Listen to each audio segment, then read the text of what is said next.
Alrighty. Good evening, everyone, and welcome to the fourth Turf Club meeting for the fall of 2020. For those of you who don't know me, my name is Kyle Masters, and I'm the president of the Penn State Turfgrass Club, and I will let the other officers introduce themselves as well. Yeah, thanks, Kyle.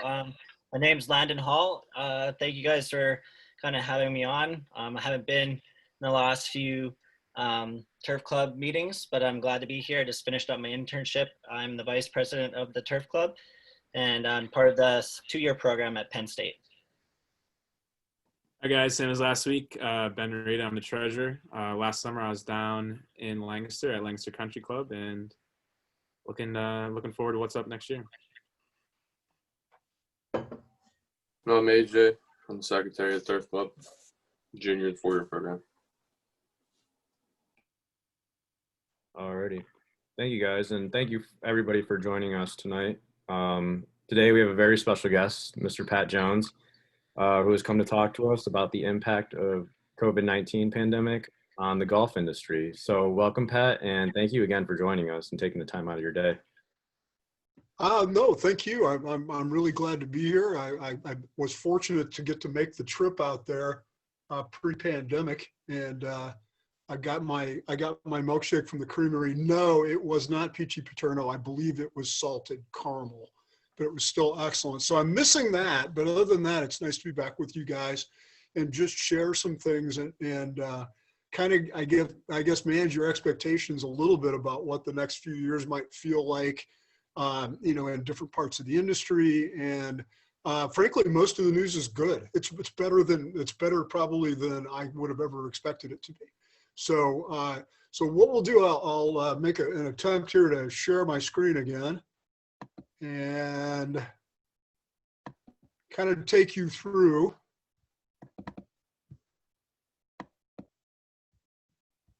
Okay. I assume that looks okay. Yep. All right, cool. So basically, this is this giant meteor that hit the planet, kind of, and affected all of us in different ways. But shockingly enough, there have been some distinct silver linings for golf. It's been a mixed bag, but overall better than any of us, I think, anticipated it was going to be. So just. There we go. So this is what the market looked like before COVID. And I kind of always put something like this in every time I talk. And I think I did last time I talked to the club guys, or people. So the market pre-COVID, we were just under 15,000 courses. We've been shrinking a couple hundred courses a year, every year for 10 years, right? So we've shrunk about 15% of the overall market over the course of maybe 20 years. There's still an enormous amount of golf being played in this country, about 450 million rounds, however you count that. That's, somebody who picks up a club and throws some kind of money on a tee box and pays to play golf. The industry overall, and this is all, you see these numbers for different industries, that the furniture industry is so big or the film industry is so big.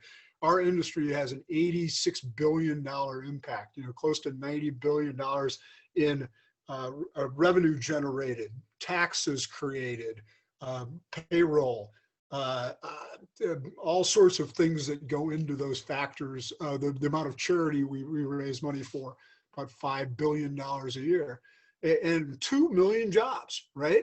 So probably, I don't know, if I had to guess, I would guess that there are, gosh, I hate to spitball this, I'd say about 300,000 or 400,000 jobs in turf, right? Out of that 2 million jobs. Most of those are waitresses and waiters and bartenders and people like that. But as you know, there's a substantial number of people engaged in the business of taking care of golf courses in this country. It's about a $9 billion process every year on maintenance spending. So the average golf course, and this is average, right? So the high end of Oakmont balances out against the low end of some little pitch and putt someplace. And the average budget is about $825,000, and that includes labor. That does not include capital expenditures. That wouldn't include new carts or new mowers or a new irrigation system or anything like that. And like I said earlier, we've been shrinking about 105, 175, 200 facilities a year. So we're still building a few. We're still opening or, having substantial remodels that count as a new course. But for the most part, we're closing courses that they just aren't profitable anymore, and they haven't been for a long time, or there's too much competition around there, or this is usually the case, they're just poorly run. There's a lot of small golf courses. There's some big golf courses that are just badly run and fail every year. So, and really the story of the last 10 years, post the first recession we had in 2010, has been the haves and the have-nots. That the courses with the resources, the ones you're all likely to go to work for, have plenty of resources, and they've been investing. They've been remodeling their golf courses. They've been fixing drainage. They've been fixing greens. They've been doing things to be more competitive in their local golf market and attract more members and players. They listen to what their members have to say. They add benefits. Some of them were getting ahead of the curve already by doing less kind of spectacular food service stuff and more basic wood-fired pizzas and things like that. So the haves were really dominating the market, and the have-nots were really kind of getting hammered because they're just selling golf for $18 a round, right? None of you, I hope, will ever end up working in one of those places, but they're out there and they perform a valuable service in the market. So as of March 1, this is what I would have called the state of the industry, that there was sluggish growth, and that we were, there was nothing happening that really felt like it was going to shake up the market and really change things, or one way or another, increase or decrease. Well, I was wrong. So here comes the pandemic, and I won't berate, go through every detail of it, but fundamentally, superintendents scrambling to keep golf open and to keep golf courses maintained with 2 or 3 or 4 people across 150 acres, that was incredibly successful and incredibly important to the golf industry. It was a big win. And the fact that we within, there were a couple of states, Illinois and Maryland and a few places where they took forever, but 45 out of 50 states almost immediately said, you're good, let's go to work. So that was great news. And I think you owe a lot of that to the fact that the industry has been good at lobbying, better than it used to be, but good at lobbying. And they already had relationships with their state legislatures, with the governors, et cetera. So they were able to leverage those. So that was a big win, just to even stay operating, because they could have simply shut golf down just because we didn't seem essential at all. So, but then we saw, once again, superintendents rising to the occasion, rising to the challenge, and being incredibly creative and keeping courses going, handling more rounds in some cases than they'd seen in years. And rounds are up. We talked about this a little earlier. Rounds aren't just up some places. Rounds are up everywhere. This is a universal phenomenon. In fact, it's an international phenomenon as well. As Landon pointed out, once they got the courses open in Canada, they all saw crazy rounds too. So this was everywhere. And so we saw this increased rounds. We also saw a lot of great stories about superintendents and about the courses that were creative and, figured out ways to make people healthy or comfortable, and that it was a healthy situation. So there was all these great stories, and that was awesome. But most importantly, again, particularly for the golf-centric courses, right? The courses that are mainly just focused on selling rounds of golf, or they have a, kind of a membership that's really just focused on golf, and they don't care. They don't have a spa, and they don't have a, big clubhouse and do a lot of weddings and stuff. Those courses have killed it. They've never had a year like this in many cases. Talking about all-time revenues. But many of them didn't have a huge revenue base to begin with. So it's not like they're going to all be able to sell their businesses and retire, but they've seen really good cash flows. And some of those courses were on death's door, a year ago. So all of a sudden they're kind of back in business and thinking it's pretty good. Now, the other side of that equation, or the courses that have a lot of inside revenue, the places that do a lot of weddings, they do a lot of events, they're trying to do things to generate non-golf revenue, right? And they got hammered. Weddings got just canceled, and they're still canceled. I'm sure some of you are dealing with that for yourselves or for other people that are getting married. So that revenue is gone, and it ain't coming back. You can't replace that lost revenue that they had booked for what's probably going to be through next year sometime, based on what everybody's saying. So that was a big hit for a lot of clubs. So a lot of clubs, even ones where they've had record rounds and more golf than they ever thought they could handle, are still going to finish the year in tough shape because they lost all that wedding revenue and they lost all the food and beverage revenues. I've heard a lot of stories of people saying, "Oh, we actually did great on food and bev with carryout," and frankly, I think it's bullshit. I don't believe it. I just can't believe that you could replace the kind of revenue with carryout food that you could by serving food in house. Now, profitability for sure, it's certainly more profitable. So where courses are taking hits, and this is true even to some extent at the top level, at top 1,000 level, is capital projects are being deferred or canceled. So that could include a remodeling, that could include redoing bunkers, could include new equipment, a new irrigation system, new maintenance facility. That kind of stuff got pushed back. Clubs are kind of saying, sitting back and going, what do we do next, right? So they push that back. So, and this is kind of where I want to hear some of your questions. We'll come back to this. But so what does that mean for the challenges and opportunities for y'all for the next 5 years? What is this change going to mean? So let's come back and kind of talk about that as a Q&A.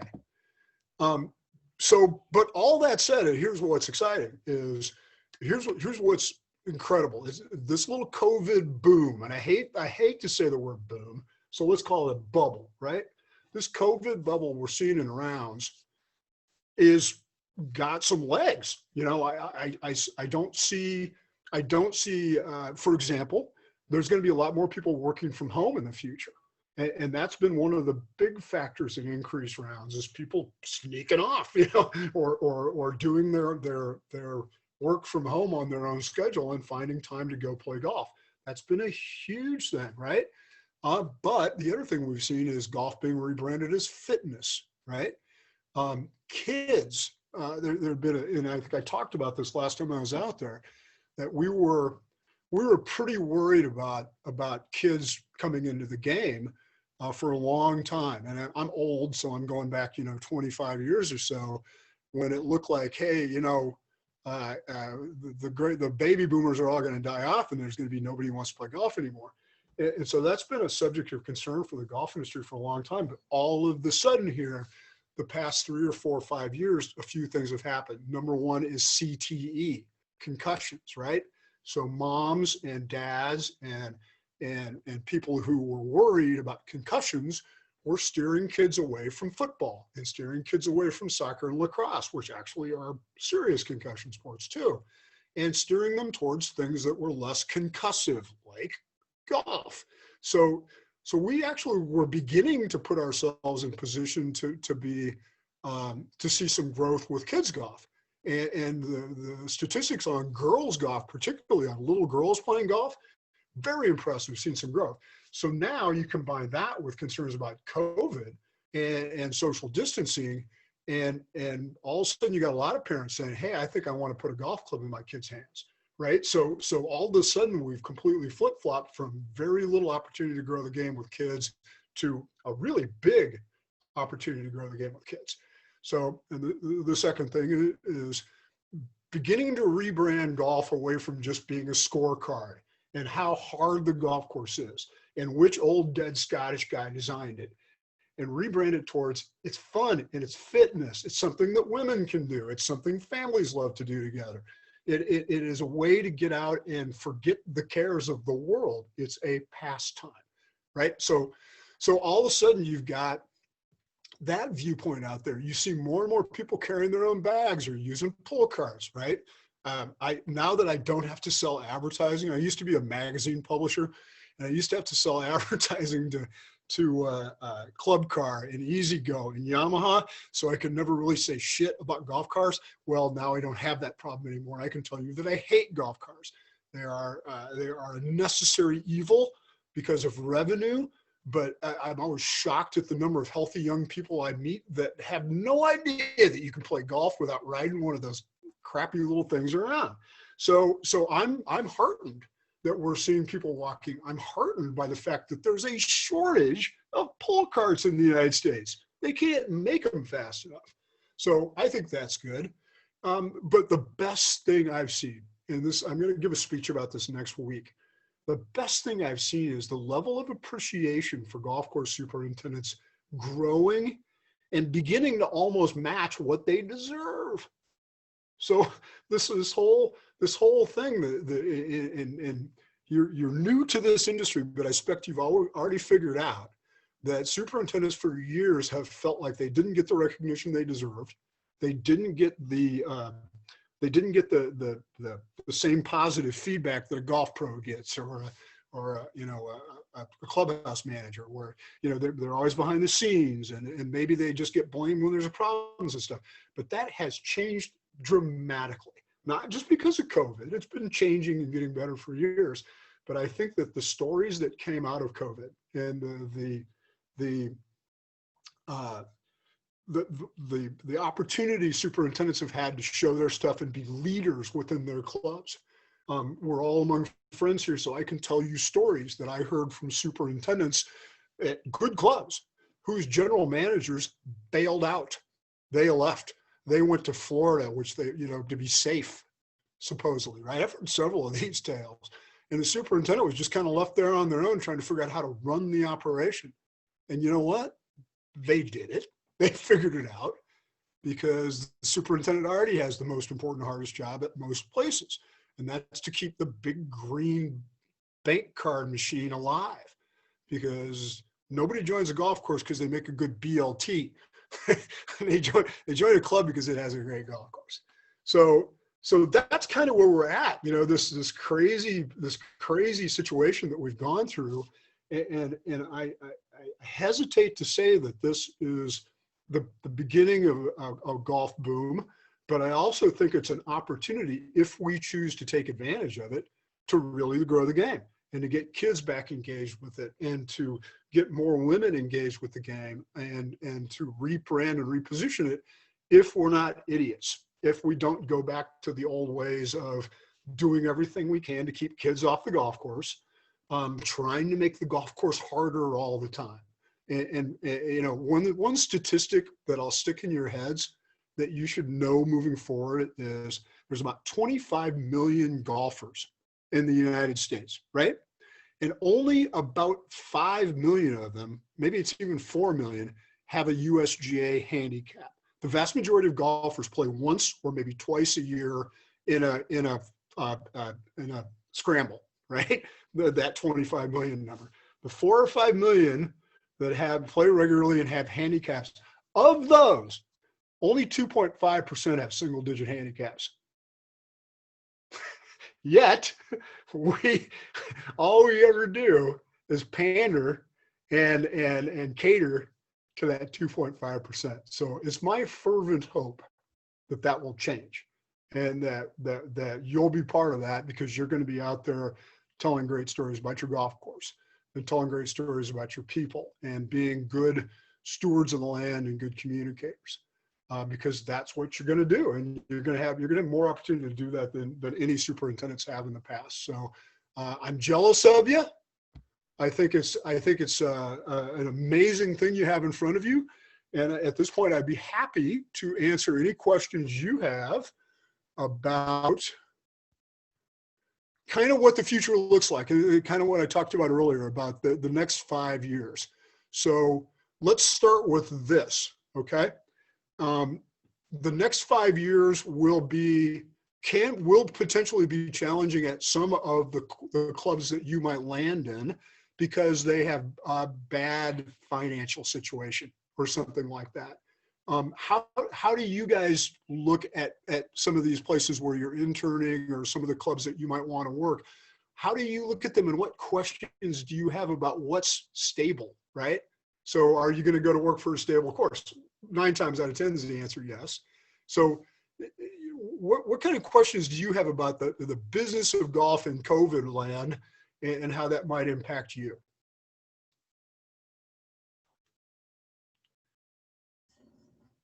Canadians can ask questions too, Landon.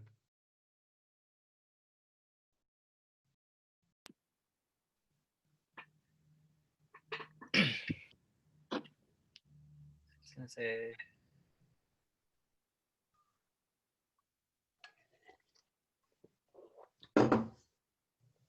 So, well, okay. So let's just make this easier. So, one of the questions that I'm looking at, for example, for different companies is, are there going to be big budget cuts or big changes in budgets? And the good news is the answer looks like not largely, but there'll probably be a few years here where money is tighter than it normally would be at every club. That they're going to be frugal for a few years with their budgets, right? And so that's going to impact things like, additional labor, seasonal employees. That's usually where they cut that stuff. It probably isn't going to have that much impact on you as an AIT or something like that. You'd still get paid, but at the same time, it would probably put more pressure on you to do more with less. So once again, it all comes back to one of the terms you're going to hear a lot of in the next few years is maintenance down the middle. And John and Ben, have heard this for years, that the whole idea is you focus your resources where they're most visible, theoretically, which is the center line of the irrigation system historically. And so the example you hear a lot about maintenance down the middle is Pinehurst, and when they redid Pinehurst #2. And so it's seriously, if you're hitting the ball up the middle of that golf course, there's no place prettier. But as you get farther out to the edges, it gets sandier and crispier and nastier, and there are fewer inputs, right? So a lot of people right now, and superintendents are looking at ways they can concentrate their resources, rather than going wall to wall with fungicides or whatever. Maybe they only go out so far. Maybe instead of using granular fertilizer wall to wall, you only concentrate in certain areas. So they're going to try to be responsible with other people's money, and that's something I think you'll all have to. It's the most important thing you can learn is good budget management, good people management. I think. But I've always said that if I ever won the lottery or anything like that, that I would hire a golf course superintendent to manage my money, because they're incredibly careful with other people's money. And that is not true for golf professionals. It's not true. It's not true in a lot of professions, but historically superintendents have been pretty cautious about money. So, that's, I think, what's going to kind of happen. I don't see a whole bunch of golf courses going out of business. In fact, if anything, the cash flow thing is going to help people for a while. But again, the only thing I would be cautious of right now are facilities that have a lot of debt, that spent a lot of money before all this happened on a new clubhouse or, whatever, and they've got a lot of debt service, and so that'll be hard because they're going to have to pay those. They're going to pay those mortgages or those loans down, and so that means tighter times at the maintenance facility. So that's always a good thing to know about, is what's the financial situation of this facility. If it's one you're interested in working for 4 or 5 years, you kind of ought to have a sense of that, right? So, I think that's going to be probably a big change. I'm also going to be very curious to see some of the quote unquote silver lining things from COVID. Bunker rakes. Everybody would like to see bunker rakes just go away. Ball washers. I don't think, I'm glad that I don't have stock in Standard Golf or Parade, because they ain't selling any more ball washers. There's no reason to have them. Put a nice cleaning towel and a bucket on a few stations, and at the beginning and end you're good. And then water, water coolers. So it's something to think about. And I think it's a good lesson about the economics of golf. So say the golf course you work at has total of 4 water coolers. That's probably standard, right? So they got, every 3 holes or every 4 holes, there was a water cooler. And those things, as you know, you gotta go get the ice and the water, and you gotta take it out, you gotta fill it, and then you gotta go get more ice and water, you go to the next one, blah, blah, blah. So a friend of mine down in Georgia at a fairly good public facility figured out it was costing him approximately $6,000 a year to fill those water containers and keep his golfers hydrated. So instead, they spent $4,000 to install water, the kind of water dispenser things that you guys have all over campus, right? Where you fill up your water bottle. I think they gave everybody water bottles with the name of the club on it, and they still were ahead of where they were before. So that's a really good example of how COVID kind of pushed them to think, do we really want to continue to do this? Do we really want to continue to put this water out and spend all this money? And once he figured out the actual labor cost of doing that, it was an easy sell for his club to replace those. Water bottles, plastic water bottles have been an alternative someplace too, but I don't think plastic bottles are a great idea or sends a great signal to people. So just one more thing where there was kind of a silver lining there that to get rid of it. And I think the other silver lining that is the most important thing to remember is how much superintendents came through in this, and how, probably 5-10 years from now, superintendents are going to be, I think, even more respected than they are today. Did any of you watch the thing that Riggs, the foreplay golf? So some of you saw this video that he did that was a behind the scenes things with Steve Rabideau from Winged Foot. And he's done stuff like this before. And as you know, Barstool is Barstool. I like Barstool. It's great. I don't look at them as a political entity, but I like what they're doing, right? And actually, there's been, I was a member of the Golf Writers Association. I've been a actual writer for 40 years, and there's been a lot of people at that level, the old timey golf writers, the people who write for Sports Illustrated and the people who write for Golf Magazine who don't like Riggs. They don't like those guys because they're not real journalists and all this stuff. I think he's fine. I think it's cool. And what's really paid off though is he was like a kid in a candy store learning about stuff that we all know about. So for years, guys like Matt Janella from Golf Channel and Brad Klein from Golf Advisor and me and Jeff Shackelford and others have done videos like this. There's been a million, Kaminsky can tell you, there's been a million of these things produced by John Deere or by the chemical companies or by magazines like the one I used to run. But for whatever reason, this thing resonated, right? And I think it was because that Riggs and Frankie, his buddy, were so excited about it. They were like kids in a candy store. Wait, you rebuilt that green? How'd you do that? And, show us what changed and show us how show us how much you worked beforehand. And so they were enthusiastic storytellers. And I think that really helped. And I can't advise you enough. I saw a couple of people nod to go back and watch this thing. So if you look at the Twitter feed for Riggs or his Instagram feed, you can watch. There's several videos that they put up featuring Steve and his guys. So I was really heartened by that because I think that means that this next generation of golfers that's paying attention to Riggs, these folks in their mid 20s and early 30s that are going to be the avid golfers of the future. They're getting exposed to this message now from him. And he's saying, look at these guys, these superintendents, these cats are really cool. They're really the people that do the work behind the scenes. So I think that's something to be optimistic about in the future. Any other questions, Kyle? Anything you want to know? Yeah, Pat, just kind of going off what you were talking about, Riggs and Barstool. I think, that video brought a lot of spotlight to behind the scenes of the maintenance that's going into the Open. And, I think at least I can speak for myself, but, when you're watching that video and you're seeing the excitement in their faces and when they're talking about the whole process of going in the US Open, it's just kind of like, as a student looking for maybe, your next AIT position or internship, it's like, I want to be a part of that. I want to be part of that culture. I want to be part of that and, be exposed to the maintenance practices that are going in behind the scenes at Winged Foot. And it's just kind of like, sparks a fire inside you. It's like, like I want that.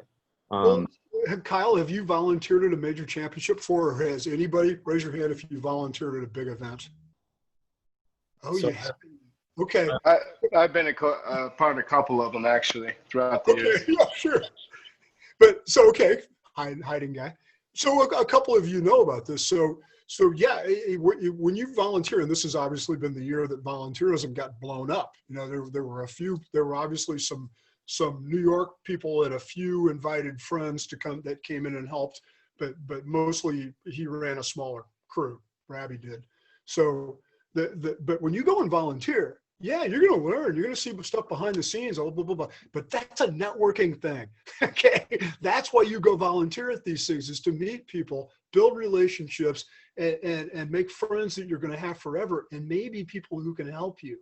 So, take advantage of when you go to those volunteer things, man. And you guys hear me joke about this. You damn well ought to have business cards. You damn well ought to be collecting contact information for, if you got a chance to talk to John Jennings or Scott Borders from Union League in Philly, or Bob Farron from Pinehurst, you damn well ought to take advantage of that.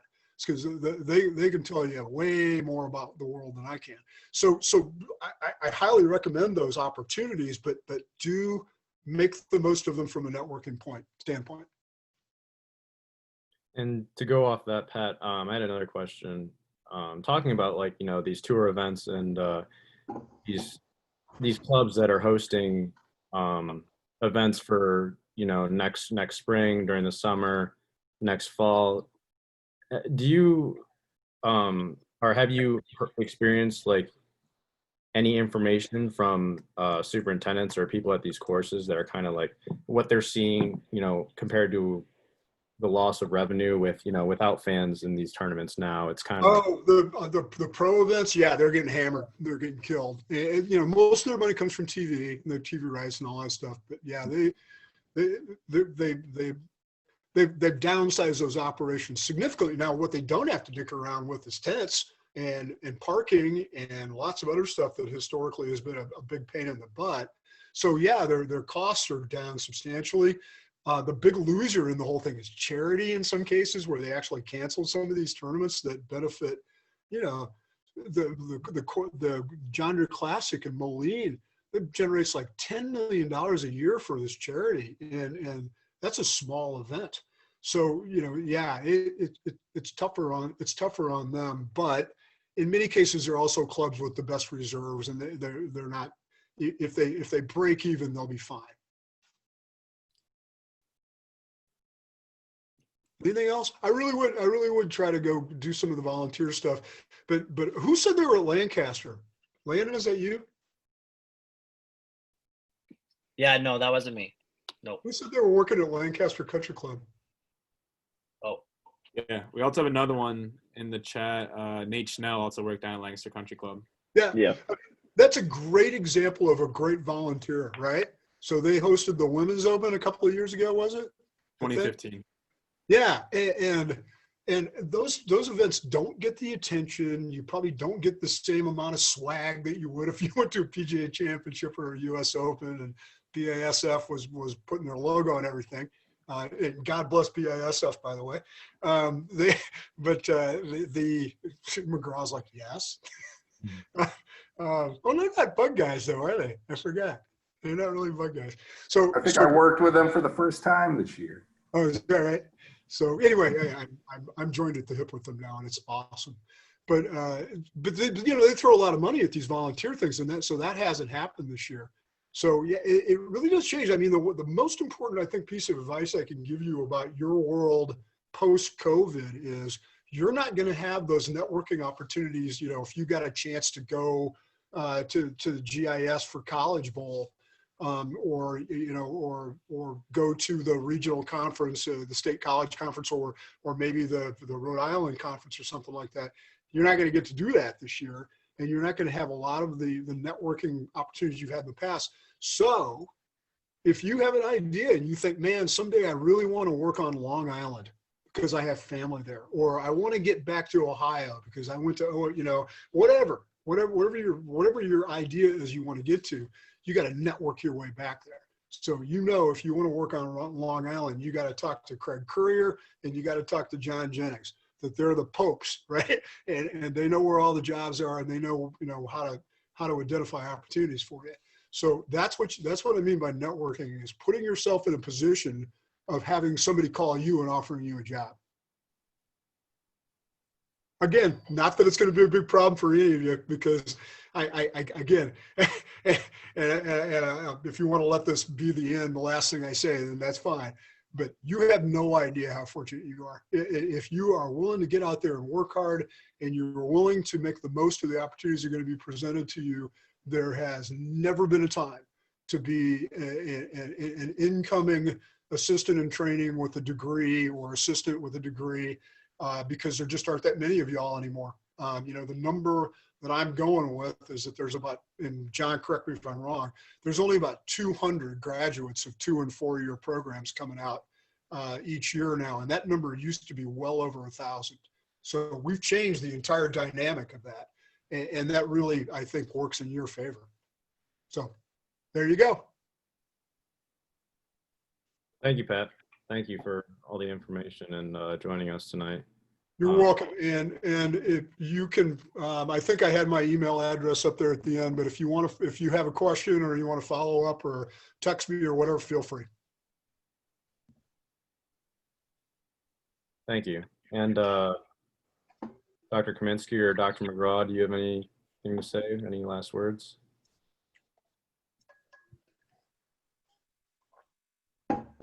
No, I'm just encouraged by Dr. McGraw being in the top 2.5% of golfers with his single-digit handicap. So. There you go, baby. And his 11-year-old son. I'm not saying they don't exist, but they're kind of pink unicorns, Yeah, I'll say this to the club, PSUturfclub.com. I recently updated that website with all the agenda through the rest of the year. I think there's 3 open dates, September 29th and a couple in December. So if you know of anybody that you'd like to have speak, you could direct them to that website and they can get on there and sign up for or pick a date to speak.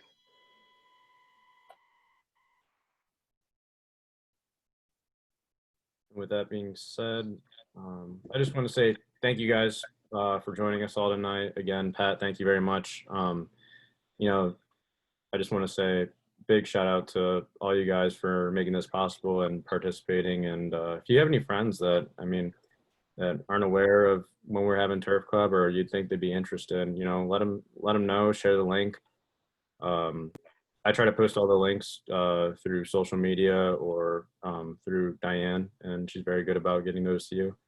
But if you have any other friends who are interested, please let them know. And I'm glad that we're able to, have as much participation as we are with this semester, having all our meetings online. So big shout out to you guys and thank you. We're all making this possible, and having people like Pat talk to us, it's always a good time to have Pat back and see his face. And I know a lot of students really aren't oriented with Pat. So I just want a big shout out to everyone. Thank you. Thank you all. Take care, man. Thanks. Thank you.